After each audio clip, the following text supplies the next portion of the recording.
Part 1. You will hear a woman phoning to find out about one-day classes held at Stainford College. First, you have some time to look at questions 1 to 5.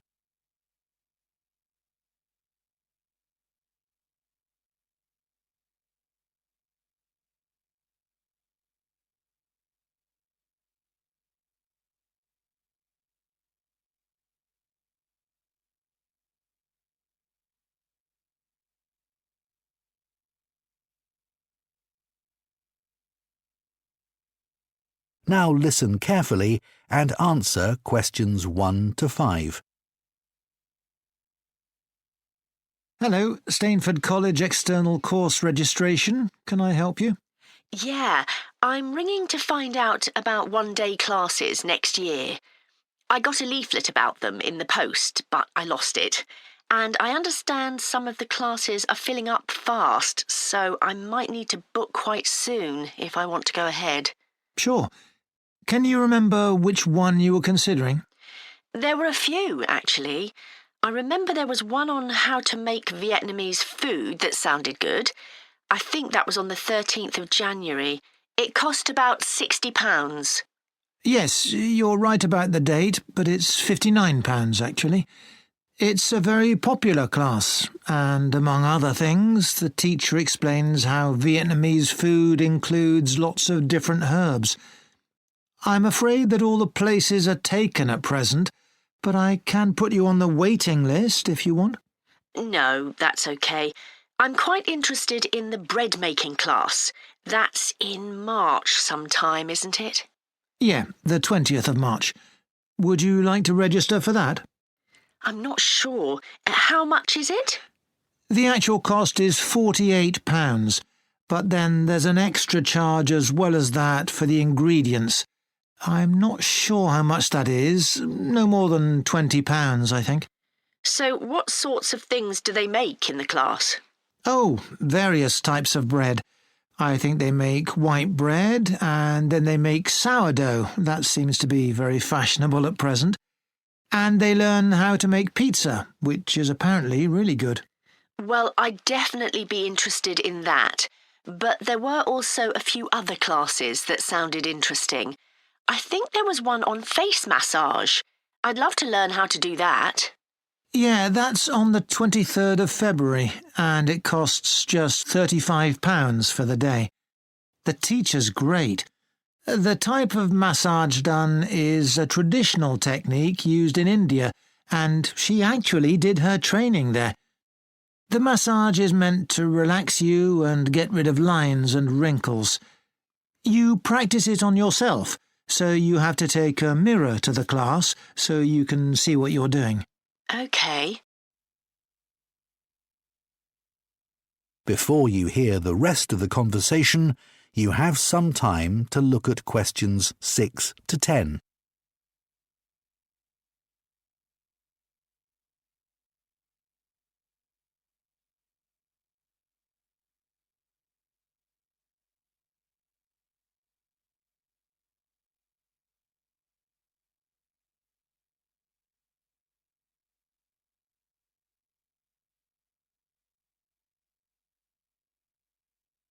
Now listen and answer questions 6 to 10. And I think there was a class in candle making? Yes, that's sometime in April, I think. Let me check. Yes, it's on the 6th. It was on the 23rd of January, but they had to change the date. It's just £52. That's a popular course too. I think one reason why people like it is because the candles are all made out of natural products. It's filling up fast, but there's still a few places left. Yes, one of my friends did that class. She said the candles make really good presents. In fact, she gave me one. Ah, by the way, have you heard about the class on silk painting? That's being held on the 18th of May. You learn how to create designs on silk fabric and colour them using special dyes. Apparently, people can produce beautiful artworks that way, either to put on the wall as a picture or to use for something like a scarf. It's £67.50, which is really good value, I think. There's a similar class I've seen that was £110. That sounds interesting. Would I need to bring the silk? No, the only thing is everyone has to bring something to protect their clothing, like an apron if you've got one, or a shirt that you don't use anymore, because the dye can really stain your clothes. Right. Then the last class I was considering was a bit different. That was on DIY for beginners. I'd like to learn how to do household repairs. Are there any places left on that? That's on the 24th of February. Yes, there are a few places. It's a bit more expensive. It's £125, but it's a very popular class. You learn how to use an electric drill and a saw. Yeah, that would be really useful. And I even need to learn how to use a hammer because I always end up hitting my fingers. Yes, you'll do that too. And when you've learned how to use the basic tools, you do a practical job, which is fixing a shelf to a wall. Great, just what I need to know. Right, well, I'd like to enrol for that and also for the That is the end of Part 1. You now have 1 minute to check your answers to Part 1. Part 2. You will hear some recorded information for visitors to a region about history and nature walks there and about a particular visitor attraction. First, you have some time to look at questions 11 to 14.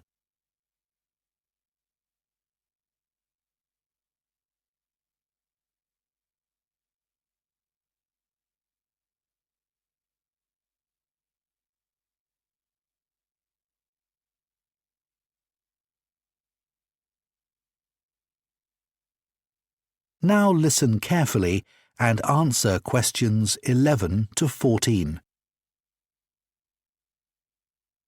Here is some information about history and nature walks in the region.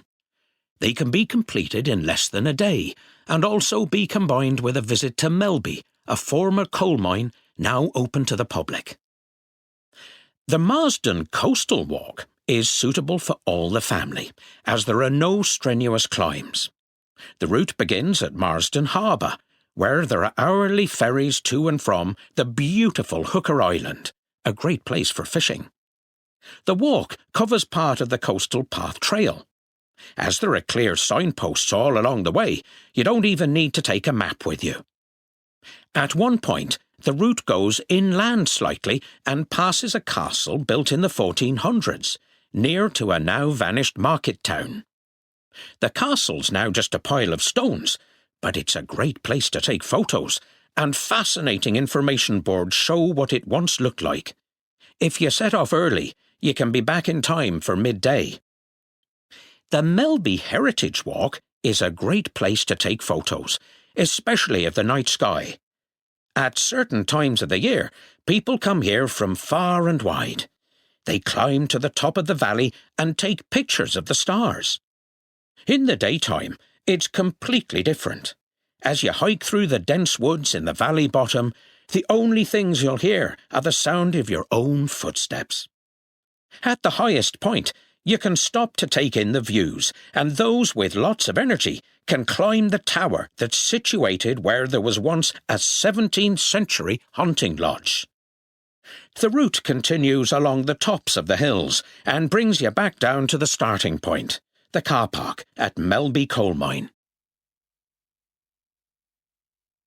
Before you hear the rest of the recorded information, you have some time to look at questions 15 to 20.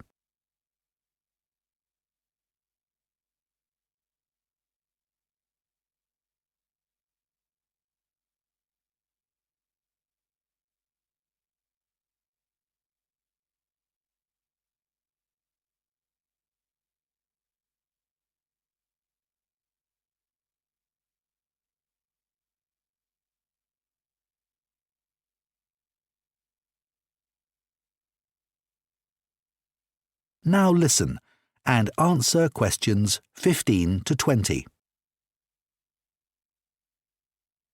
Melby Coal Mine has been open to the public for 20 years and has won awards for its visitor experience. Many of the buildings around the mine are still standing and have been converted into display areas. Firstly, there's an exhibition showing the history of the mine, with many original black and white photos. To see that, you go from the car park via a covered walkway to the main visitor centre. Go through the ticket office to an area where there are lockers to leave heavy bags in, and where you can borrow raincoats. Beyond that room is the exhibition. There's a small bathhouse where miners used to wash after their shift underground. You can see that in the building directly to the north of the engine house. The boiler has gone from there now, but there are lines of tin baths on the stone floor. There's a display of early mining tools from the days before mechanisation. You can find that in a small L-shaped building in the middle of the northern boundary of the site. It's incredible to think how miners were able to use hand implements to cut through rock. The vehicle shed, where you can find wagons of different sizes, along with some of the high-tech cutting machines that were in use until the mine closed, is in the southwest corner of the site and can be accessed via a covered walkway. There is a field with ponies, which are always popular with children, on the northeastern boundary of the site, not approached via a covered walkway. The other building to mention is the Education Centre.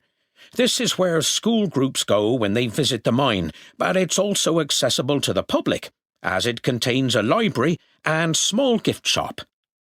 The centre is connected to the ticket office via a short section of covered walkway. That is the end of Part 2. You now have 30 seconds to check your answers to Part 2. Part 3. You will hear two food science students called Nadia and Fergus talking to their tutor about their course.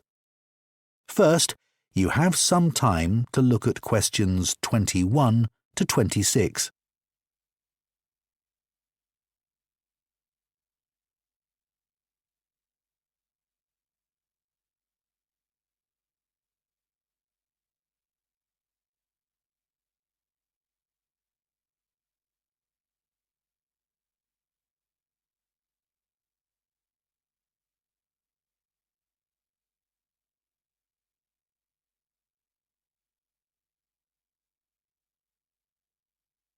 Now listen carefully and answer questions 21 to 26.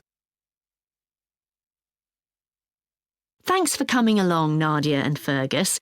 So this is a chance for you to give us some feedback about different aspects of your course. What would you like to begin with? I've enjoyed the sessions on food safety. There was some information there that I found really surprising, although some was stuff I knew already, like the rise in rates of obesity. Yeah, that's been in the news a lot. But I hadn't realised that unsafe food causes more than 200 different diseases. No, I'd no idea it was that many. And speaking of diseases, I knew resistance to antibiotics is on the increase, but I didn't know why. That it's partly because when animals are treated with antibiotics, then consumed by humans, the antibiotics get into the food chain. I had no idea about that either. Then the sessions provided a lot of information about plastic pollution from food packaging in the ocean, but I think that most of us were already aware of that. Yeah, but I thought we could have done more on how much food is thrown away, unnecessarily through fear of it being out of date. That was only mentioned in passing. OK, I'll bear that in mind. What did you think about the sessions from visiting lecturers? Fergus? For me, the most interesting one was about that project to prevent companies giving incorrect information to consumers about food. Ah, food fraud, yes. I thought it was really good to address a problem that's faced by so many different groups. People with special religious rules, as well as vegetarians and vegans. And those with allergies. Yeah.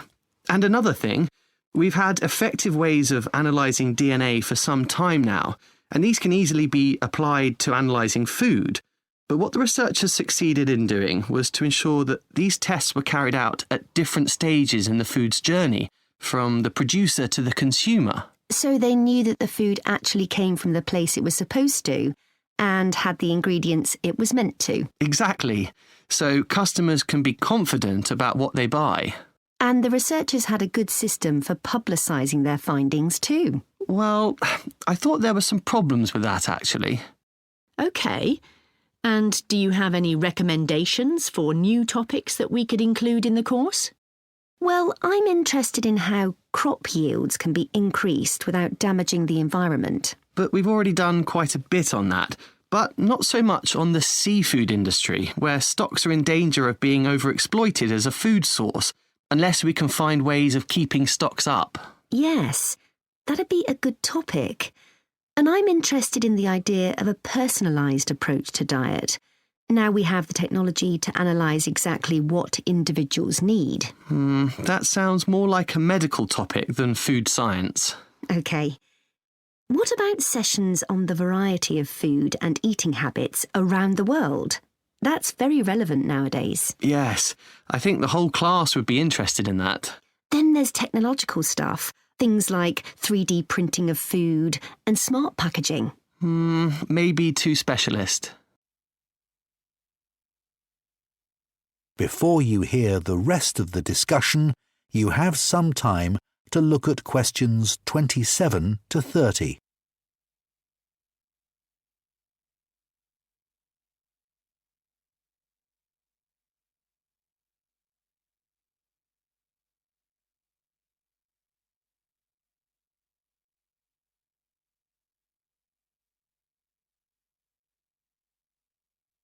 Now listen and answer questions 27 to 30. Now, I'm particularly interested in your project, the one where you developed a new food product. So talk me through the stages. First, you had to decide on your initial aim. We decided we wanted to create something people could eat on the go, rather than in a restaurant. Yeah, so we chose falafel, which was originally a Middle Eastern snack. We made up our minds about that pretty quickly. I know some students found it a lot harder to choose and wasted a lot of time. Then we had to do the literature review. We hadn't done one of these before, so the handout with advice for the project was very useful here. Yes, especially the advice on how to present the information. Then, product development, actually deciding what we'd use to make the falafel. And for me, the interesting thing about that was that we wanted it to be something a bit different from an ordinary falafel. We really made the right choice when we finally decided to use jackfruit, even though it wasn't something that either of us had ever tasted before. Yeah, like the name tells you, it's a fruit, but actually it's really good in savoury dishes. The product production, working out how to make the falafel, was harder than I expected because I'd never made them before. It was mostly trial and error. We started off with the basic recipe and then experimented, and when it went wrong... Which it did a lot of the time. We just moved on and kept adapting it. And in the end, it turned out fine, and we had a lot of fun. We did. Thank you. Well, your project was a very good... That is the end of part 3. You now have 30 seconds to check your answers to part 3. Part 4. You will hear part of a presentation by a tourism studies student on the cruise ship industry. First, you have some time to look at questions 31 to 40.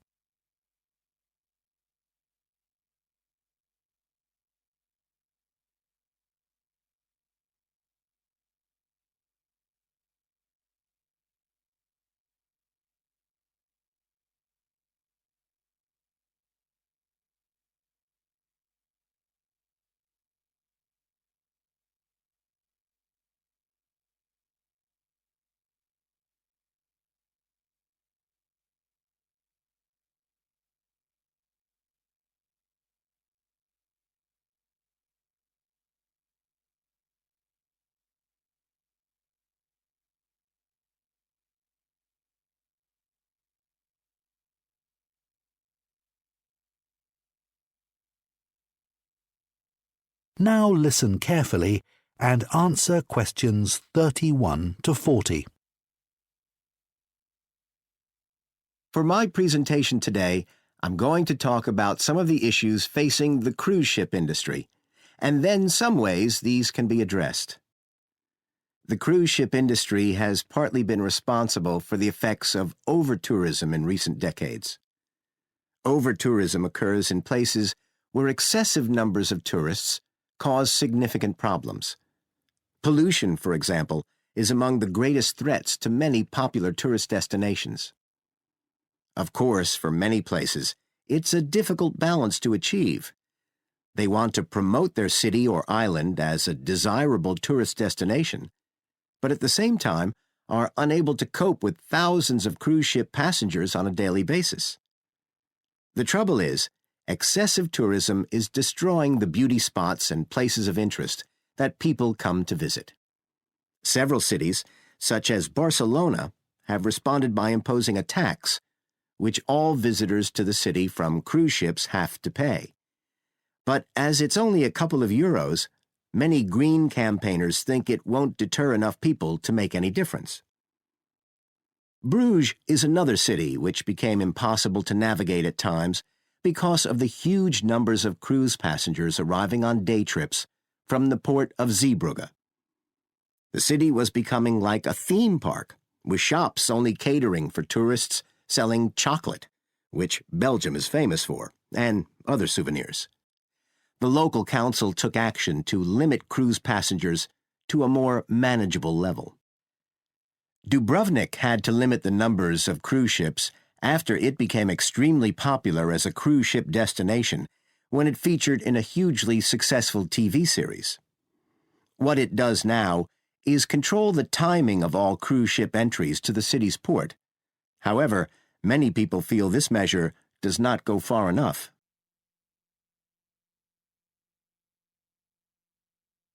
Cruise ships may be unpopular in some of their destinations, but they also have an image problem. They've always been perceived as a safe holiday for the elderly, with not much on offer for families or young couples. A recent survey showed that cost is also a major factor in putting younger groups off going on a cruise. But what they don't realize is that compared to other types of package holidays, cruises can actually be good value, as all activities and drinks are often included. And another perception is that cruises have lots of rules about what to wear and how to behave. But these days, most cruises are no longer very formal and behind the times. So what solutions are there for cruise lines to overcome some of these problems? How can they appeal to younger customers? Well, one selling point is that cruise ships are becoming more sustainable. New ships are built with hybrid engines with large batteries, which means ships do not have to keep their engines running while docked. Cruise lines are also designing ships specially for those in the age range of 21 to 45. The decor in these feels contemporary, and there are a range of activities on board that you wouldn't find on a more traditional cruise. There's even a boxing ring on one ship, and most offer diving expeditions. But there's also a huge focus on well-being, with a variety of sessions of different kinds. Food is always a very important part of any cruise, and cruise ships have had to radically update their menus to suit the tastes of their younger customers. Vegan dishes are standard, for example. The restaurants on board have also gone paperless, with menus available on screen. Unlike older generations who went on cruises largely to get away from everything, younger people expect to be able to keep in touch with friends and family. Many people going on longer cruises also spend time working, so companies have to guarantee Wi-Fi that can be relied upon at all times.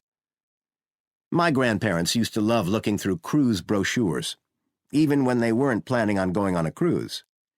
Until very recently, TV ads for cruises always felt dated and aimed at retirees. Cruise lines have been slow to adopt the power of social media, but that's all changing. Leading cruise lines now employ top agencies to produce first-rate videos for social media channels. It will be interesting to see whether the crew... That is the end of Part 4. You now have 1 minute to check your answers to Part 4.